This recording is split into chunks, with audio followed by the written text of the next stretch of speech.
Hi friends, welcome back to my channel. നിങ്ങൾ ആദ്യമായിട്ടാണ് ഈ ചാനൽ കാണുന്നതെങ്കിൽ സബ്സ്ക്രൈബ് ചെയ്യാൻ മറക്കരുത്. കൂടാതെ വീഡിയോ കൂടി ഒന്ന് ലൈക്ക് ചെയ്തേക്കണേ. കലിപ്പന ഉണ്ടക്കണ്ണിയും ഭാഗം 44. രചന ഫൗസിയ നൗഷാദ്. ജീവന്റെ കയ്യിലുള്ള തെളിവുകളുടെ ബാക്കി ഈ വീട്ടിലുണ്ടെന്ന് ഞങ്ങൾക്കറിയാം. എവിടെ അത്? ഇവിടെ ഒന്നുമില്ല. ജീവന്റെ കയ്യിലാ ഒക്കെ. മിഴി വിറയ്ക്കുന്ന സ്വരത്തിൽ കരഞ്ഞുകൊണ്ട് പറഞ്ഞു. കള്ളം പറയുന്നോടി. വായ പൊത്തിപ്പിടിച്ചവൻ അവളുടെ മുടിയിൽ കുത്തിപ്പിടിച്ചു. അച്ഛൻ തടയാൻ ശ്രമിച്ചെങ്കിലും തളർന്ന കൈകൾക്ക് ഒന്നും എടുക്കാൻ കഴിഞ്ഞില്ല. മര്യാദയ്ക്ക് പറഞ്ഞു തന്നാൽ നിനക്ക് കൊള്ളാം. ജീവൻ ആ പെൻഡ്രൈവിൽ നിന്നുള്ള ഫയലുകൾ ഈ വീട്ടിൽ എവിടെയോ മാറ്റി വെച്ചിട്ടുണ്ട്. തിരഞ്ഞെടുപ്പ് അടുക്കുമ്പോൾ ആ വലിയ ഡോക്ടർമാരുടെ മുഖംമൂടി അഴിച്ചു മാറ്റാൻ അവൻ കരുതി വെച്ച ബാക്കി തെളിവുകളിങ്ങ് എടുത്തേക്ക്. മുടിയിൽ കുത്തിപ്പിടിച്ചവൻ കൂടുതൽ ശക്തിയോടെ അമർത്തി. വേദന കൊണ്ട് മിഴിയുടെ കണ്ണിൽ നിന്ന് വെള്ളം ചാടി. അച്ഛൻ എന്തോ പറയാൻ ഞാൻ ശ്രമിച്ചെങ്കിലും ശബ്ദം പുറത്തേക്ക് വന്നില്ല. പെട്ടെന്നാണ് ഉമ്മറത്തു നിന്ന് ഒരു ബുള്ളറ്റ് വന്ന് നിൽക്കുന്ന ശബ്ദം കേട്ടത്. മഴയുടെ ഇരമ്പലിനിടയിലും ആ ശബ്ദം കേട്ട് മാസ്ക് ധരിച്ചവർ പരസ്പരം നോക്കി. ആ ചെക്കൻ തിരികെ വന്നതാവും. വേഗം അവൾ പറഞ്ഞ ഇടം ഏതെന്ന് കാണിച്ചു തരാൻ പറ. മഴ നനഞ്ഞ് ഉണ്ണി ഹാളിലേക്ക് കടന്നു വന്നു. ഹാളിലെ ശാന്തതയും തുറന്നു കിടക്കുന്ന അച്ഛന്റെ മുറിയുടെ വാതിലും കണ്ടപ്പോൾ അവന്റെ ഉള്ളിൽ ഒരു തീയറിഞ്ഞു. അവൻ പതുങ്ങി കാലുകളോടെ അച്ഛന്റെ മുറിക്ക് മുന്നിലെത്തി. കണ്ട കാഴ്ച അവന്റെ ചോര തിളപ്പിക്കുന്നതായിരുന്നു.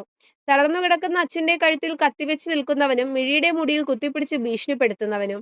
ഉണ്ണിയുടെ കണ്ണുകളിൽ കനത്ത ക്രോധം ഇരച്ചു കയറി. അവൻ ഉമ്മറത്തുണ്ടായിരുന്ന കനത്ത തടിയുടെ ബെഞ്ച് കയ്യിലെടുത്തു. ദാ. ഉണ്ണിയുടെ അലർച്ച കേട്ട് മിഴിയുടെ വായ പൊത്തിപ്പിടിച്ചവൻ തിരിഞ്ഞു നോക്കുന്നതിന് മുമ്പ് തന്നെ തടിയുടെ ബെഞ്ച് അവന്റെ തലയ്ക്കടിയായി വീണിരുന്നു. അവൻ ചോരയൊലിപ്പിച്ച് നിലത്തേക്ക് പതിച്ചു. അച്ഛന്റെ കഴുത്തിൽ കത്തിവെച്ചവൻ പരിഭ്രമിച്ച് മിഴിയെ തനിക്ക് നേരെ വലിച്ചിഴിച്ച് മുന്നിൽ നിർത്തി. അടുത്തേക്ക് വന്ന ഇവളുടെ ശ്വാസം ഞാൻ എടുക്കും, അവൻ ഗർജിച്ചു. എന്റെ പെണ്ണിനെ തൊട്ടാ നിന്റെ ഞാൻ ജീവനോടെ തിരികെ വിടില്ലടാ. ഉണ്ണിയുടെ ശബ്ദം മുറിയിൽ മുഴങ്ങി. അവനൊരു നിമിഷം മിഴിയുടെ ഭയന്ന കണ്ണുകളിലേക്ക് നോക്കി. അവൾക്ക് അവനിൽ ഉറച്ച വിശ്വാസം ഉണ്ടായിരുന്നു. പെട്ടെന്ന് മിഴി തന്റെ സർവ്വശക്തിയും എടുത്ത് അവന്റെ കാലിൽ കടിച്ചുകൊണ്ട് മുന്നിലേക്ക് കുതിച്ചു. അവൻ വേദന കൊണ്ട് കൈ അയച്ചതും ഉണ്ണി അവന്റെ നേർക്ക് പാഞ്ഞെടുത്തു. ആ ചെറിയ മുറിയിൽ വലിയൊരു പോരാട്ടം നടന്നു. കൊടുങ്കാറ്റ് പോലെ ഉണ്ണി അവന്റെ മേൽ അടിച്ചു കയറി. ആഞ്ഞടിച്ച ഉണ്ണിയുടെ മുഷ്ടിക്ക് മുന്നിൽ മാസ്ക് ധരിച്ചവൻ അടി പതറി. കത്തി നിലത്തേക്ക് തെറിച്ചു വീണു. അമർഷവും ക്രോധവും ഇരച്ചുകയറിയ ഉണ്ണി അവനെ ഭിത്തിയിലേക്ക് ചേർത്ത് നിർത്തി മുഖത്തടിച്ചു. എടാ, നിന്നോടൊക്കെ ഒരു കാര്യം ഞാൻ പറഞ്ഞേക്കാം. നിനക്കൊക്കെ പക അവനോടാണെങ്കിൽ അത് അവന്റെ വീട്ടിൽ തീർത്തോണം. ഇവിടെ ഒരു തെളിവും ഇല്ല. ഇവക്ക് അതിലൊരു പങ്കും ഇല്ല.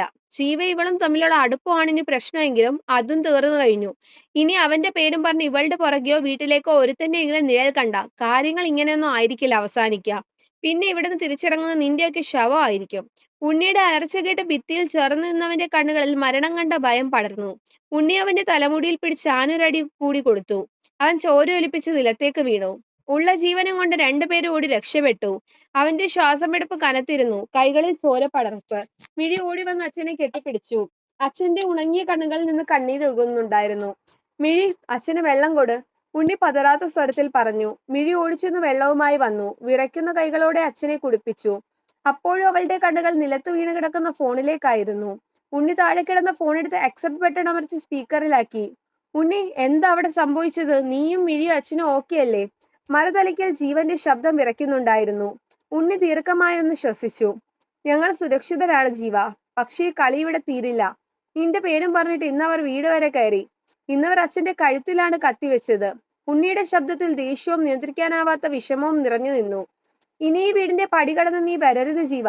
മിഴിയെ ഇനി നീ വിളിക്കുകയും ചെയ്യരുത്. നിന്റെ കൂടെയുള്ള സൗഹൃദവും സ്നേഹവും ഒക്കെ ഇവിടെ വെച്ച് അവസാനിപ്പിക്കുകയാണ്. എന്റെ അച്ഛന്റെ ജീവനും അവളുടെ സുരക്ഷിതത്വവുമാണ് എനിക്ക് വലുത്.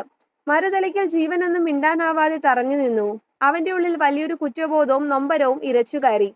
ഒരു വാക്കുകൊണ്ട് പോലും തടയാനാവാത്തത്ര വലിയൊരു ആഘാതമായിരുന്നു അവൻ കാരണം ആ കുടുംബത്തിനുണ്ടായത്. അവനതിലൊന്നും തന്നെ പറയാനും കഴിയുമായിരുന്നില്ല. കാര്യങ്ങൾ കൈവിട്ടു പോവുകയാണ്. ഉണ്ണി, ഞാൻ ജീവന്റെ ശബ്ദം ഇടറി. നിനക്ക് പറയാനുള്ളതൊക്കെ ആ തെളിവുകളുമായി പോകുന്നിടത്ത് പറഞ്ഞാൽ മതി ജീവ. ഉണ്ണി കർശനമായി വെട്ടി തുറന്നു പറഞ്ഞു. ഈ നിമിഷം മുതൽ മിഴിയുടെ ജീവിതത്തിൽ നീ ഒരു അപരിചിതനാണ്. ഇനി അവളെ ശല്യം ചെയ്യരുത്. ഉണ്ണി ഫോൺ കോൾ വിച്ഛേദിച്ചു. സ്പീക്കറിൽ നിന്ന് കേട്ട അവസാന വാക്കുകൾ മിഴിയുടെ ഹൃദയത്തിൽ മുറിവേൽപ്പിച്ചു.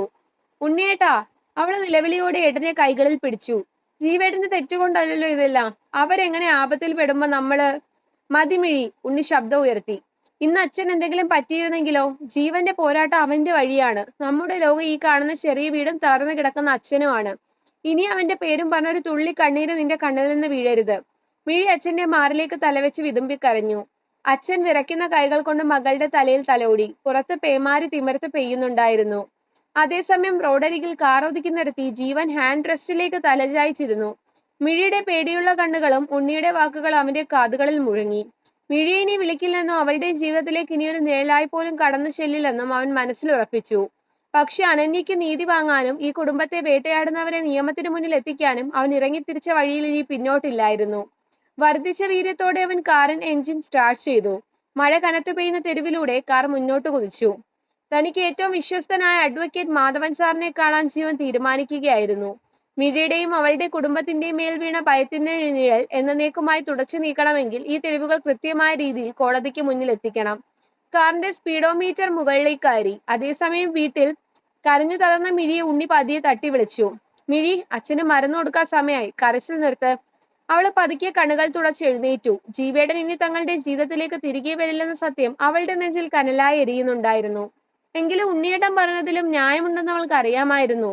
കണ്ണിൽ എണ്ണയൊഴിച്ച് കാത്തു സൂക്ഷിക്കുന്ന അച്ഛനേക്കാൾ വലുതായി അവൾക്ക് മറ്റൊന്നും ഇല്ലായിരുന്നു. അഡ്വക്കേറ്റ് മാധവന്റെ ഓഫീസിന് മുന്നിൽ ജീവൻ വണ്ടി നിർത്തി. അവന്റെ കയ്യിൽ പെൻഡ്രൈവോ തെളിവുകളോ ഉണ്ടായിരുന്നില്ല. അതവൻ സുരക്ഷിതമായ മറ്റൊരു സ്ഥലത്താണ് ഒളിപ്പിച്ചിരുന്നത്. ഓഫീസിന്റെ വാതിൽ തുറന്ന് അകത്തേക്ക് കയറുമ്പോൾ ജീവന്റെ മനസ്സ് വല്ലാതെ അസ്വസ്ഥമായിരുന്നു. വാ ജീവ, ഇരിക്കെ, മാധവൻ വക്കീൽ പുഞ്ചിരിയോടെ പറഞ്ഞു. എന്താണ് ഇത്ര അത്യാവശ്യമായി കാണണമെന്ന് പറഞ്ഞത്? സർ, അനന്യയുടെ മരണത്തിന് പിന്നിൽ പ്രവർത്തിച്ചവർ ഇപ്പോ എനിക്ക് വേണ്ടപ്പെട്ട കുട്ടിയുടെ വീട് വരെ കയറി ആക്രമണം നടത്തുവാണ്. ഇനി അത് നീട്ടിക്കൊണ്ടു പോകാൻ പറ്റില്ല. അവരെ എത്രയും വേഗം പൂട്ടണം. ജീവൻ ദേഷ്യത്തോടെയും ആശങ്കയോടെയും കൂടി പറഞ്ഞു. മാധവൻ വക്കീൽ ഗൗരവത്തോടെ കുറച്ചുനേരം മുന്നിൽ നോക്കിയിരുന്ന ശേഷം പറഞ്ഞു. കാര്യങ്ങൾ ഇത്രത്തോളം എത്തിയ സ്ഥിതിക്ക് നമ്മൾ ഇനി പോലീസിനെയോ മറ്റോ ആശ്രയിച്ചിട്ട് കാര്യമില്ല. നേരിട്ട് കോടതിയിൽ ഹർജി ഫയൽ ചെയ്യാം. നിന്റെ കൈവശമുള്ള തെളിവുകൾ എവിടെയാണ് സൂക്ഷിച്ചിരിക്കുന്നത് എന്ന് ഇപ്പോൾ തന്നെ പറയൂ. അത് നമുക്ക് സീൽ ചെയ്ത് കോടതിയിൽ ഹാജരാക്കാം. ജീവന്റെ മനസ്സിൽ ഒരു നിമിഷം സംശയം വന്നു. എങ്കിലും ഈ ഭീകരാന്തരീക്ഷത്തിന് അന്ത്യം വരുത്താൻ തെളിവുകൾ പുറത്തു കൊണ്ടുവന്നേ തീരൂ എന്നവൻ അറിയാമായിരുന്നു. ഞാനത് ഏറ്റവും സുരക്ഷിതമായ ഒരു സ്ഥലത്താണ് സാർ വെച്ചിരിക്കുന്നത്. ആർക്കും ഊഹിക്കാൻ പോലും കഴിയില്ല, ജീവൻ ഉറച്ച ശബ്ദത്തിൽ പറഞ്ഞു. നാളെ രാവിലെ തന്നെ നമുക്ക് കോടതി നടപടികളിലേക്ക് കടക്കാം സാർ. ഈ മാഫിയയുടെ മുഖംമൂടി ഞാൻ വലിച്ചു കീറും. വക്കീൽ തലയാട്ടി. ശരി ജീവൻ, ഞാൻ കേസിനെ കുറിച്ചൊന്ന് വിശദമായി പഠിക്കട്ടെ. ഉടൻ തന്നെ നമുക്ക് വേണ്ടത് ചെയ്യാം. വക്കീലിന്റെ ഓഫീസിൽ നിന്നും പുറത്തിറങ്ങിയ ജീവന്റെ മനസ്സിൽ ഒരു വലിയ പോരാട്ടത്തിന് തയ്യാറെടുക്കുന്നതിന്റെ നിശ്ചയദാർഢ്യം തിളങ്ങി നിന്നു. അനന്യയ്ക്ക് നീതി വാങ്ങിക്കൊടുക്കാനും മിഴിയുടെ കുടുംബത്തെ വേട്ടയാടുന്നവരെ നിയമത്തിന് മുന്നിൽ കൊണ്ടുവരാനും അവൻ ഉറച്ചു തീരുമാനിച്ചിരുന്നു. എന്നാൽ ആ ഒളിപ്പിച്ചു വെച്ചിരുന്ന നിർണായകമായ തെളിവുകൾ എങ്ങനെയെങ്കിലും ആരുടെയെങ്കിലും കണ്ണിൽപ്പെടാതെ കോടതിയിൽ എത്തിക്കുക എന്നത് മാത്രമായിരുന്നു അവന്റെ മുന്നിലുണ്ടായിരുന്ന ഏറ്റവും വലിയ വെല്ലുവിളി. അതേസമയം ആ ആക്രമണത്തിന് ശേഷം ആ വീട് വലിയൊരു മൗനത്തിൽ അമർന്നിരുന്നു. അച്ഛന്റെ അരികിൽ നിന്ന് മിഴി തന്റെ കണ്ണീർ തുടച്ചു. ഉണ്ണി പുറത്തേക്ക് നോക്കി നിൽക്കുമ്പോൾ അവരുടെ ജീവന് ചുറ്റും വരിഞ്ഞുറങ്ങുന്ന അപകടത്തിന്റെ കറുത്ത നിഴലുകൾ കൂടുതൽ ആഴത്തിൽ പതിഞ്ഞിരുന്നു. മാഫിയയുടെ കണ്ണ് തങ്ങളുടെ മേൽ എപ്പോഴും ഉണ്ടെന്ന കാര്യം അവനും ഉണ്ണിയും ഒരുപോലെ തിരിച്ചറിഞ്ഞിരുന്നു. അനന്യയുടെ ആത്മാവിന് നീതി ലഭിക്കാനും ഇനിയും നിരപരാധികൾ ബലിയാടാകാതിരിക്കാനും ഉള്ള പോരാട്ടം അതിന്റെ നിർണായക ഘട്ടത്തിലേക്ക് കടക്കുകയായിരുന്നു. എന്തു വന്നാലും തോറ്റു കൊടുക്കില്ല. ഇത്തവണ പിടി മുറുക്കിയിരിക്കും. അതിനി എത്ര വലിയ കൊമ്പന്മാരാണെങ്കിലും. ജീവ ഉറപ്പിച്ചു കഴിഞ്ഞു. തുടരും. കഥ ഇഷ്ടമെങ്കിൽ ലൈക്ക് ചെയ്യാൻ മറക്കരുത്. നന്ദി.